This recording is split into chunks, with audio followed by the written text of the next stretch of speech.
ಇದೆ. ಮತ್ತೊಂದು ಕಡೆ ವೋಟರ್ ಐಡಿಯನ್ನ ಮಾಡಿಕೊಟ್ರಲ್ಲ, ಆಧಾರ್ ಕಾರ್ಡ್ಗಳನ್ನ ಮಾಡಿಕೊಟ್ರಲ್ಲ, ಪಾನ್ ಕಾರ್ಡ್ಗಳನ್ನ ಮಾಡಿಕೊಟ್ರಲ್ಲ, ಕರೆಂಟ್ ಬಿಲ್ ಕಟ್ತಿದ್ರು, ವಾಟರ್ ಬಿಲ್ ಕಟ್ತಾ ಇದ್ರು, ಎಲ್ಲರ ತಲೆದಂಡ ಆಗ್ಲೇಬೇಕು. ತಲೆದಂಡ ಯಾವಾಗ ಆಗುತ್ತೆ, ಇದು ಯಾವ ರೀತಿಯಾಗಿ ರಾಜ್ಯ ಸರ್ಕಾರ ಸ್ಪಷ್ಟ ನಿಲುವನ್ನ ತೆಗೆದುಕೊಳ್ಳುತ್ತೆ ಅನ್ನೋದು ಮುಂದಿನ ದಿನದಲ್ಲಿ ಗೊತ್ತಾಗುತ್ತೆ. ಮತ್ತೊಂದು ಕಡೆ ಈ ಬಡಾವಣೆಯಲ್ಲಿ ಅಂದ್ರೆ ಫಕೀರ್ ಮತ್ತು ಶರೀಫ್ ಬಡಾವಣೆಯಲ್ಲಿ ಯಾರೆಲ್ಲ ಇವತ್ತು ನಿರಾಶ್ರಿತರಿದ್ದಾರೆ ಅವರಿಗೆ ಬಂಪರ್ ಲಾಟ್ರಿ. ನಿಮ್ಮ ರಿಪಬ್ಲಿಕ್ ಕನ್ನಡದ ಸೂಪರ್ ಎಕ್ಸ್ಕ್ಲೂಸಿವ್ ಇದು. ಕೋಗಿಲು ಲೇಔಟ್ ಅಕ್ರಮ ನಿವಾಸಿಗಳಿಗೆ ಬಂಪರ್ ಲಾಟರಿ ಭಾಗ್ಯ, ಅವರಿಗೆ ಲೂಟಿಕೋರರಿಗೆ ಲಾಟರಿ ಭಾಗ್ಯ. ಅಕ್ರಮ ನಿವಾಸಿಗಳಿಗೆ ಕೊಡ್ತಾ ಇರುವಂತಹ ಫ್ಲಾಟ್ ಹೇಗಿದೆ ಗೊತ್ತಾ?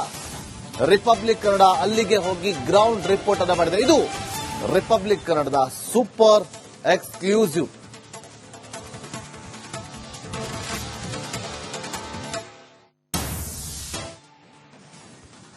ಸರ್ಕಾರಿ ಭೂಮಿಯಲ್ಲಿ ಅಕ್ರಮವಾಗಿ ಒತ್ತುವರಿಯನ್ನ ಮಾಡಿಕೊಂಡು ಅಲ್ಲಿ ಶೆಡ್ಗಳನ್ನ ನಿರ್ಮಾಣ ಮಾಡಿಕೊಂಡಿದ್ದವರಿಗೆ, ಎಲ್ಲಿಂದಲೋ ಬಂದವರಿಗೆ ಈಗ ರಾಜ್ಯ ಸರ್ಕಾರದಿಂದ ಫ್ಲಾಟ್ ಭಾಗ್ಯ. ಮತ್ತೊಂದು ಭಾಗ್ಯ ನೋಡಿ ರಾಜ್ಯ ಸರ್ಕಾರದಿಂದ, ಯಾವುದು? ಫ್ಲಾಟ್ ಭಾಗ್ಯ. ಬೈಯಪ್ಪನಹಳ್ಳಿಯ ಜನ್ಮಭೂಮಿ ಲೇಔಟ್ನಲ್ಲಿದೆ ಆ ಅಪಾರ್ಟ್ಮೆಂಟ್. ಅಕ್ರಮ ನಿವಾಸಿಗಳಿಗೆ ನೀಡೋದಕ್ಕೆ ಮುಂದಾಗಿರುವಂತಹ ಫ್ಲಾಟ್ ಹೇಗಿದೆ ಗೊತ್ತಾ? ಆ ಫ್ಲಾಟ್ ಒಳಗೆ ಹೋಗಿದೆ ರಿಪಬ್ಲಿಕ್ ಕನ್ನಡ. ಸರ್ಕಾರಿ ಭೂಮಿ ನುಂಗಿದವರಿಗೆ ಐಷಾರಾಮಿ ಫ್ಲಾಟ್ ಭಾಗ್ಯ ಸಿಕ್ಕಿದೆ.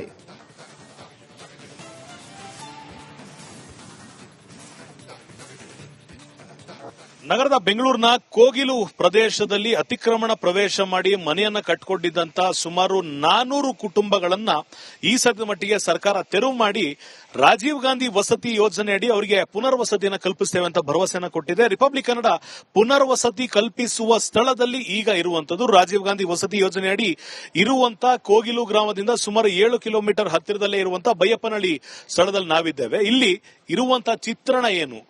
ಮೊದಲನೇದಾಗಿ 1155 ಫ್ಲಾಟ್ಗಳು ಇರುವಂತ ಈ ಒಂದು ಸಂಕೀರ್ಣವನ್ನ ತೋರಿಸ್ತಾ ಇದ್ದೇವೆ. ಒಟ್ಟು 5 ಬ್ಲಾಕ್ಗಳಿದೆ. ಪ್ರತಿಯೊಂದು ಬ್ಲಾಕ್ನಲ್ಲೂ 15 ಫ್ಲೋರ್ಗಳಿದೆ. 15 ಫ್ಲೋರ್ನಲ್ಲಿ ಲೆಕ್ಕಾಚಾರ ಹಾಕಬೇಕು ಅಂದ್ರೆ ಒಂದು ಫ್ಲೋರ್ನಲ್ಲಿ 12 ಮನೆಗಳಿದ್ದಾವೆ. ಪ್ರತಿಯೊಂದು ಕೂಡ ಸಿಂಗಲ್ ಬೆಡ್ರೂಮ್ ಮನೆ ಆಗಿರುವಂತದ್ದು. ಮನೆಗೆ ವುಡನ್ ಬಾಗಿಲುಗಳನ್ನ ಹಾಕೊಟ್ಟಿದ್ರೆ ಪ್ರತಿಯೊಂದು ಜಾಗದಲ್ಲೂ ಕೂಡ ಎಲೆಕ್ಟ್ರಿಕ್ ಪಾಯಿಂಟ್ ಗಳನ್ನ, ಇಂಟರ್ನೆಟ್ ಪಾಯಿಂಟ್ ಗಳನ್ನ, ಎಸಿ, ಫ್ರಿಡ್ಜ್ ಹಾಗೂ ವಾಷಿಂಗ್ ಮಿಷಿನ್ ಪಾಯಿಂಟ್ ಗಳನ್ನ ಮಾಡಿಕೊಡಲಾಗಿರುವಂತದ್ದು. ಅದ್ರ ಜೊತೆಗೆ 1155 ಮನೆಗಳು ಅಂದಾಗ ಅದಕ್ಕೆ ಅವಶ್ಯವಿರುವಂತಹ ಪಾರ್ಕಿಂಗ್ ವ್ಯವಸ್ಥೆಯನ್ನ ಕೂಡ ಮಾಡಿಕೊಟ್ಟಿರುವಂತದ್ದು ವಿಶೇಷವಾಗಿರುವಂತದ್ದು. ಅದರ ಜೊತೆಗೆ ಇಂತಹ ಬಿಲ್ಡಿಂಗ್ ಗಳಲ್ಲಿ ಫೈರ್ ಸೇಫ್ಟಿಗಾಗಿ ಕೂಡ ಏನೆಲ್ಲ ವ್ಯವಸ್ಥೆಯನ್ನ ಮಾಡಬೇಕು ಅದನ್ನ ಚಾಚು ತಪ್ಪದೆ ಈ ಸದ್ಯದ ಮಟ್ಟಿಗೆ ರಾಜೀವ್ ಗಾಂಧಿ ವಸತಿ ಯೋಜನೆಯಡಿ ಕಲ್ಪಿಸಿರುವಂತದನ್ನ ಕ್ಯಾಮರಾ ಪರ್ಸನ್ ಸದಾ ನಾನು ತೋರಿಸ್ತಾ ಇರುವಂತದ್ದು ಒಂದು ಕಡೆ ಆಗುತ್ತೆ. ಮತ್ತೊಂದು ಕಡೆಗೆ ಈ 15 ಫ್ಲೋರ್ಗಳಲ್ಲಿ ಓಡಾಡೋದಕ್ಕೆ ಸೂಕ್ತವಾಗಬೇಕು ಅಂತ ಈಗ ಲಿಫ್ಟ್ ಗಳನ್ನ ಕೂಡ ಅಳವಡಿಸಿರುವಂತದ್ದು, ಒಂದು ಫೋನ್ ಎಮರ್ಜೆನ್ಸಿಗೆ ಕೂಡ ಅಳವಡಿಸಿರುವಂತದ್ದು. ಸಾಧಾರಣವಾಗಿ ಸರ್ಕಾರಿ ಯೋಜನೆಗಳು ಅಂದಾಗ ಯಾವುದೋ ಲೋಕಲ್ ಲಿಫ್ಟ್ ಗಳನ್ನ ಹಾಕ್ತಾರೆ ಅಂತ ಆರೋಪ ಇರುತ್ತೆ. ಆದ್ರೆ ಇಲ್ಲಿ ಒಂದು ಪ್ರಸಿದ್ಧವಾದ ಕಂಪನಿಯ ಲಿಫ್ಟ್ ಅನ್ನ, ಹೆವಿ ಗೇಜ್ ಇರುವಂತಹ ಲಿಫ್ಟ್ ಅನ್ನ ಹಾಕಿರುವಂತದ್ದು. ಇಲ್ಲಿ ಸುಮಾರು 10 ರಿಂದ 12 ಜನ ಒಮ್ಮೆಲೆ ಹೋಗುವಂತ ಒಂದು ಲಿಫ್ಟ್ ಅನ್ನ ತೋರಿಸುವಂತ ಪ್ರಯತ್ನ. ಇಲ್ಲಿಗೆ ಬೇಸ್ಮೆಂಟ್ ಅಂದ್ರೆ ಗ್ರೌಂಡ್, ಈಗ ಸದ್ಯಕ್ಕೆ ನಾವು ನಿಂತಿರೋದು 0 ಅಂತ ಕನ್ಸಿಡರ್ ಆದ್ರೂ ಕೂಡ 14 ಫ್ಲೋರ್ಗಳಿರುವಂತದ್ದು. ತಾತ್ಕಾಲಿಕವಾಗಿ ಈಗ 2ನೇ ಫ್ಲೋರಿಗೆ ಹೋಗಿ ಅಲ್ಲಿಂದ ತೋರಿಸುವಂತ ಕೆಲಸವನ್ನ ಮಾಡಬೇಕಾಗುತ್ತೆ.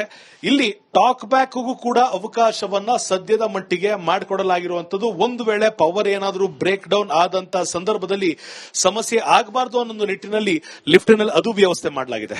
ಲಿಫ್ಟಿನಿಂದ ಹೊರಬಂದ ಕೂಡಲೇ ಎಮರ್ಜೆನ್ಸಿ ಡೋರ್ ಕೂಡ ಇರುವಂತದನ್ನ ನಾವಿಲ್ಲಿ ಗಮನಿಸ್ತೇವೆ. ಪ್ರತಿಯೊಂದು ಫ್ಲೋರ್ ನಲ್ಲೂ ಕೂಡ ಅದ್ಭುತವಾದಂತಹ ಮೆಟ್ಟಿಲುಗಳಿರುವಂತದನ್ನ ನಾವು ಇಲ್ಲಿ ತೋರಿಸ್ತಾ ಇದ್ದೇವೆ. ಮತ್ತೊಂದು ಕಡೆಗೆ ಬೈ ಚಾನ್ಸ್ ಏನಾದರೂ ಫೈರ್ ಎಮರ್ಜೆನ್ಸಿ ಆಯ್ತು ಅನ್ನೋ ಸಂದರ್ಭದಲ್ಲಿ ಅಗ್ನಿ ಸಿಸ್ಟಮ್ ಅನ್ನ ಆಕ್ಟಿವೇಟ್ ಮಾಡಲಾಗಿದೆ. ಇಲ್ಲಿ ಮಾತಾಡೋದಕ್ಕೆ ಅವಕಾಶ ಇದೆ. ಇಲ್ಲಿ ಬೈ ಚಾನ್ಸ್ ಫೈರ್ ಆಯ್ತು ಅಂದಾಗ ಅಲಾರಂಗೂ ಕೂಡ ಅವಕಾಶವನ್ನು ಮಾಡಿಕೊಂಡಿದ್ದಾರೆ. ಫೈರ್ ಅಲಾರಂ ಇರುವಂತದ್ದು. ಪ್ರತಿಯೊಂದು ಫ್ಲೋರ್ ನಲ್ಲೂ ಕೂಡ ಈ ರೀತಿಯಾದಂತ ಫ್ಲೋರ್ಗೆ ಬೇಕಾದಂತ ಪವರ್ ಸಿಸ್ಟಮ್ ಅನ್ನ ಕೊಟ್ಟಿರುವಂತದ್ದು. ಪ್ಯಾಸೇಜ್ ಆಲಿ ಅಂತ ಏನ್ ಕರಿತೀವಿ, ಟ್ಯೂಬ್ ಲೈಟ್ ಗಳನ್ನ ಅಳವಡಿಸಿರುವಂತದ್ದು ಮತ್ತೊಂದು ವಿಶೇಷ ಕೆಲಸ ಈಗ ಮಾಡಿರುವಂತದ್ದು.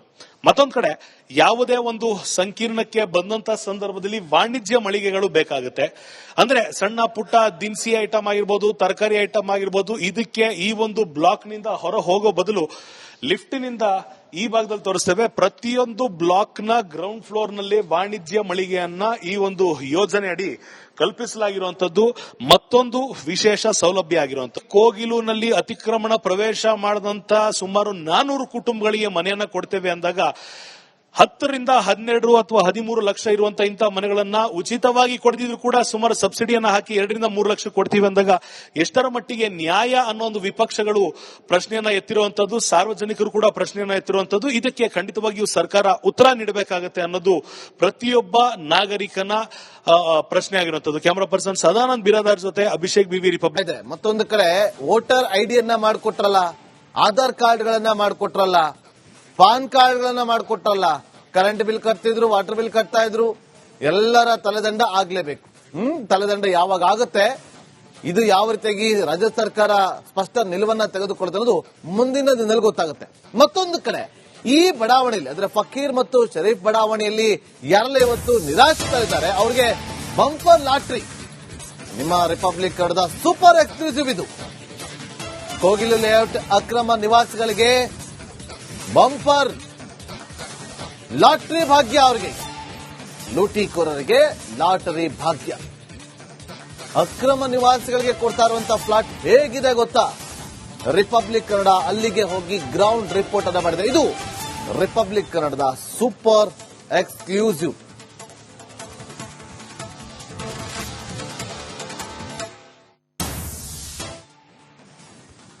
ಸರ್ಕಾರಿ ಭೂಮಿಯಲ್ಲಿ ಅಕ್ರಮವಾಗಿ ಒತ್ತುವರಿಯನ್ನ ಮಾಡಿಕೊಂಡು ಅಲ್ಲಿ ಶೆಡ್ಗಳನ್ನ ನಿರ್ಮಾಣ ಮಾಡಿಕೊಂಡಿದ್ದವರಿಗೆ, ಎಲ್ಲಿಂದಲೋ ಬಂದವರಿಗೆ ಈಗ ರಾಜ್ಯ ಸರ್ಕಾರದಿಂದ ಫ್ಲಾಟ್ ಭಾಗ್ಯ. ಮತ್ತೊಂದು ಭಾಗ್ಯ ನೋಡಿ ರಾಜ್ಯ ಸರ್ಕಾರದಿಂದ, ಯಾವುದು? ಫ್ಲಾಟ್ ಭಾಗ್ಯ. ಬೈಯಪ್ಪನಹಳ್ಳಿಯ ಜನ್ಮಭೂಮಿ ಲೇಔಟ್ನಲ್ಲಿದೆ ಆ ಅಪಾರ್ಟ್ಮೆಂಟ್. ಅಕ್ರಮ ನಿವಾಸಿಗಳಿಗೆ ನೀಡೋದಕ್ಕೆ ಮುಂದಾಗಿರುವಂತಹ ಫ್ಲಾಟ್ ಹೇಗಿದೆ ಗೊತ್ತಾ? ಆ ಫ್ಲಾಟ್ ಒಳಗೆ ಹೋಗಿದೆ ರಿಪಬ್ಲಿಕ್ ಕನ್ನಡ.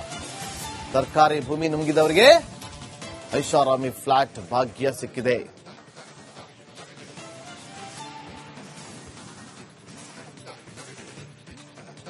ನಗರದ ಬೆಂಗಳೂರಿನ ಕೋಗಿಲು ಪ್ರದೇಶದಲ್ಲಿ ಅತಿಕ್ರಮಣ ಪ್ರವೇಶ ಮಾಡಿ ಮನೆಯನ್ನ ಕಟ್ಟಿಕೊಂಡಿದ್ದಂತ ಸುಮಾರು 400 ಕುಟುಂಬಗಳನ್ನ ಈ ಸದ್ಯದ ಮಟ್ಟಿಗೆ ಸರ್ಕಾರ ತೆರವು ಮಾಡಿ ರಾಜೀವ್ ಗಾಂಧಿ ವಸತಿ ಯೋಜನೆ ಅಡಿ ಅವರಿಗೆ ಪುನರ್ವಸತಿಯನ್ನು ಕಲ್ಪಿಸುತ್ತೇವೆ ಅಂತ ಭರವಸೆಯನ್ನು ಕೊಟ್ಟಿದೆ. ರಿಪಬ್ಲಿಕ್ ಕನ್ನಡ ಪುನರ್ವಸತಿ ಕಲ್ಪಿಸುವ ಸ್ಥಳದಲ್ಲಿ ಈಗ ಇರುವಂತದ್ದು ರಾಜೀವ್ ಗಾಂಧಿ ವಸತಿ ಯೋಜನೆ ಅಡಿ ಇರುವಂತ ಕೋಗಿಲು ಗ್ರಾಮದಿಂದ ಸುಮಾರು 7 ಕಿಲೋಮೀಟರ್ ಹತ್ತಿರದಲ್ಲೇ ಇರುವಂತಹ ಬೈಯಪ್ಪನಹಳ್ಳಿ ಸ್ಥಳದಲ್ಲಿ ನಾವಿದ್ದೇವೆ. ಇಲ್ಲಿ ಇರುವಂತಹ ಚಿತ್ರಣ ಏನು?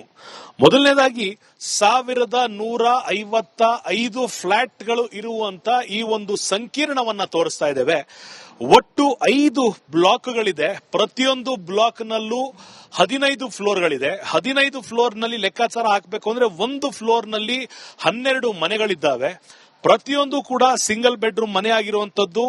ಮನೆಗೆ ವುಡನ್ ಬಾಗಿಲುಗಳನ್ನ ಹಾಕೊಟ್ಟಿದ್ರೆ ಪ್ರತಿಯೊಂದು ಜಾಗದಲ್ಲೂ ಕೂಡ ಎಲೆಕ್ಟ್ರಿಕ್ ಪಾಯಿಂಟ್ ಗಳನ್ನ, ಇಂಟರ್ನೆಟ್ ಪಾಯಿಂಟ್ ಗಳನ್ನ, ಎಸಿ, ಫ್ರಿಡ್ಜ್ ಹಾಗೂ ವಾಷಿಂಗ್ ಮಿಷಿನ್ ಪಾಯಿಂಟ್ ಗಳನ್ನ ಮಾಡಿಕೊಡಲಾಗಿರುವಂತದ್ದು.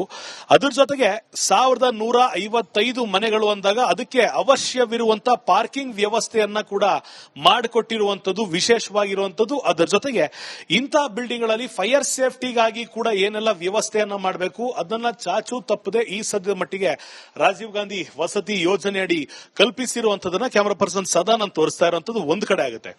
ಮತ್ತೊಂದು ಕಡೆಗೆ ಈ 15 ಫ್ಲೋರ್ಗಳಲ್ಲಿ ಓಡಾಡೋದಕ್ಕೆ ಸೂಕ್ತವಾಗಬೇಕು ಅಂತ ಈಗ ಲಿಫ್ಟ್ ಗಳನ್ನ ಕೂಡ ಅಳವಡಿಸಿರುವಂತದ್ದು, ಒಂದು ಫೋನ್ ಎಮರ್ಜೆನ್ಸಿಗೆ ಕೂಡ ಅಳವಡಿಸಿರುವಂತದ್ದು. ಸಾಧಾರಣವಾಗಿ ಸರ್ಕಾರಿ ಯೋಜನೆಗಳು ಅಂದಾಗ ಯಾವುದೋ ಲೋಕಲ್ ಲಿಫ್ಟ್ ಗಳನ್ನ ಹಾಕ್ತಾರೆ ಅಂತ ಆರೋಪ ಇರುತ್ತೆ. ಆದ್ರೆ ಇಲ್ಲಿ ಒಂದು ಪ್ರಸಿದ್ಧವಾದ ಕಂಪನಿಯ ಲಿಫ್ಟ್ ಅನ್ನ, ಹೆವಿ ಗೇಜ್ ಇರುವಂತಹ ಲಿಫ್ಟ್ ಅನ್ನ ಹಾಕಿರುವಂತದ್ದು.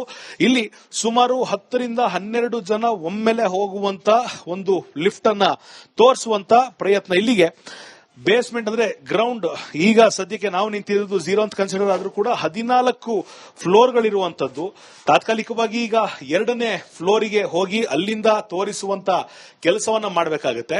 ಇಲ್ಲಿ ಟಾಕ್ ಬ್ಯಾಕ್ ಕೂಡ ಅವಕಾಶವನ್ನ ಸದ್ಯದ ಮಟ್ಟಿಗೆ ಮಾಡಿಕೊಡಲಾಗಿರುವಂತದ್ದು. ಒಂದು ವೇಳೆ ಪವರ್ ಏನಾದರೂ ಬ್ರೇಕ್ ಡೌನ್ ಆದಂತ ಸಂದರ್ಭದಲ್ಲಿ ಸಮಸ್ಯೆ ಆಗಬಾರದು ಅನ್ನೋ ನಿಟ್ಟಿನಲ್ಲಿ ಲಿಫ್ಟಿನಲ್ಲಿ ಅದು ವ್ಯವಸ್ಥೆ ಮಾಡಲಾಗಿದೆ. ಲಿಫ್ಟಿನಿಂದ ಹೊರಬಂದ ಕೂಡಲೇ ಎಮರ್ಜೆನ್ಸಿ ಡೋರ್ ಕೂಡ ಇರುವಂತದನ್ನ ನಾವಿಲ್ಲಿ ಗಮನಿಸ್ತೇವೆ. ಪ್ರತಿಯೊಂದು ಫ್ಲೋರ್ ನಲ್ಲೂ ಕೂಡ ಅದ್ಭುತವಾದಂತಹ ಮೆಟ್ಟಿಲುಗಳಿರುವಂತದನ್ನ ನಾವು ಇಲ್ಲಿ ತೋರಿಸ್ತಾ ಇದ್ದೇವೆ. ಮತ್ತೊಂದು ಕಡೆಗೆ ಬೈ ಚಾನ್ಸ್ ಏನಾದ್ರೂ ಫೈರ್ ಎಮರ್ಜೆನ್ಸಿ ಆಯ್ತು ಅನ್ನೋ ಸಂದರ್ಭದಲ್ಲಿ ಅಗ್ನಿ ಸಿಸ್ಟಮ್ ಅನ್ನ ಆಕ್ಟಿವೇಟ್ ಮಾಡಲಾಗಿದೆ. ಇಲ್ಲಿ ಮಾತಾಡೋದಕ್ಕೆ ಅವಕಾಶ ಇದೆ. ಇಲ್ಲಿ ಬೈ ಚಾನ್ಸ್ ಫೈರ್ ಆಯ್ತು ಅಂದಾಗ ಅಲಾರಂಗೂ ಕೂಡ ಅವಕಾಶವನ್ನು ಮಾಡಿಕೊಂಡಿದ್ದಾರೆ. ಫೈರ್ ಅಲಾರಂ ಇರುವಂತದ್ದು ಪ್ರತಿಯೊಂದು ಫ್ಲೋರ್ ನಲ್ಲೂ ಕೂಡ ಈ ರೀತಿಯಾದಂತ ಫ್ಲೋರ್ಗೆ ಬೇಕಾದಂತ ಪವರ್ ಸಿಸ್ಟಮ್ ಅನ್ನ ಕೊಟ್ಟಿರುವಂತದ್ದು. ಪ್ಯಾಸೇಜ್ ಆಲಿ ಅಂತ ಏನ್ ಕರಿತೀವಿ, ಟ್ಯೂಬ್ ಲೈಟ್ ಗಳನ್ನ ಅಳವಡಿಸಿರುವಂತದ್ದು ಮತ್ತೊಂದು ವಿಶೇಷ ಕೆಲಸ ಈಗ ಮಾಡಿರುವಂತದ್ದು. ಮತ್ತೊಂದು ಕಡೆ ಯಾವುದೇ ಒಂದು ಸಂಕೀರ್ಣಕ್ಕೆ ಬಂದಂತ ಸಂದರ್ಭದಲ್ಲಿ ವಾಣಿಜ್ಯ ಮಳಿಗೆಗಳು ಬೇಕಾಗುತ್ತೆ. ಅಂದ್ರೆ ಸಣ್ಣ ಪುಟ್ಟ ದಿನಸಿ ಐಟಮ್ ಆಗಿರ್ಬೋದು, ತರಕಾರಿ ಐಟಮ್ ಆಗಿರ್ಬೋದು, ಇದಕ್ಕೆ ಈ ಒಂದು ಬ್ಲಾಕ್ ನಿಂದ ಹೊರ ಹೋಗೋ ಬದಲು ಲಿಫ್ಟ್ ನಿಂದ ಈ ಭಾಗದಲ್ಲಿ ತೋರಿಸ್ತೇವೆ. ಪ್ರತಿಯೊಂದು ಬ್ಲಾಕ್ ನ ಗ್ರೌಂಡ್ ಫ್ಲೋರ್ ನಲ್ಲಿ ವಾಣಿಜ್ಯ ಮಳಿಗೆಯನ್ನ ಈ ಒಂದು ಯೋಜನೆ ಅಡಿ ಕಲ್ಪಿಸಲಾಗಿರುವಂತದ್ದು ಮತ್ತೊಂದು ವಿಶೇಷ ಸೌಲಭ್ಯ ಆಗಿರುವಂತದ್ದು. ಕೋಗಿಲುನಲ್ಲಿ ಅತಿಕ್ರಮಣ ಪ್ರವೇಶ ಮಾಡದಂತ ಸುಮಾರು 400 ಕುಟುಂಬಗಳಿಗೆ ಮನೆಯನ್ನ ಕೊಡ್ತೇವೆ ಅಂದಾಗ 10 ರಿಂದ 12 ಅಥವಾ 13 ಲಕ್ಷ ಇರುವಂತಹ ಇಂತಹ ಮನೆಗಳನ್ನ ಉಚಿತವಾಗಿ ಕೊಡ್ತಿದ್ರು ಕೂಡ ಸುಮಾರು ಸಬ್ಸಿಡಿಯನ್ನ ಹಾಕಿ 2 ರಿಂದ 3 ಲಕ್ಷ ಕೊಡ್ತೀವಿ ಅಂದಾಗ ಎಷ್ಟರ ಮಟ್ಟಿಗೆ ನ್ಯಾಯ ಅನ್ನೋ ಒಂದು ವಿಪಕ್ಷಗಳು ಪ್ರಶ್ನೆಯನ್ನ ಎತ್ತಿರುವಂತದ್ದು, ಸಾರ್ವಜನಿಕರು ಕೂಡ ಪ್ರಶ್ನೆಯನ್ನ ಎತ್ತಿರುವಂತದ್ದು. ಇದಕ್ಕೆ ಖಂಡಿತವಾಗಿಯೂ ಸರ್ಕಾರ ಉತ್ತರ ನೀಡಬೇಕಾಗತ್ತೆ ಅನ್ನೋದು ಪ್ರತಿಯೊಬ್ಬ ನಾಗರಿಕನ ಪ್ರಶ್ನೆ ಆಗಿರುವಂತದ್ದು. ಕ್ಯಾಮರಾ ಪರ್ಸನ್ ಸದಾನಂದ್ ಬಿರಾದಾರ್ ಜೊತೆ ಅಭಿಷೇಕ್ ಬಿವಿ.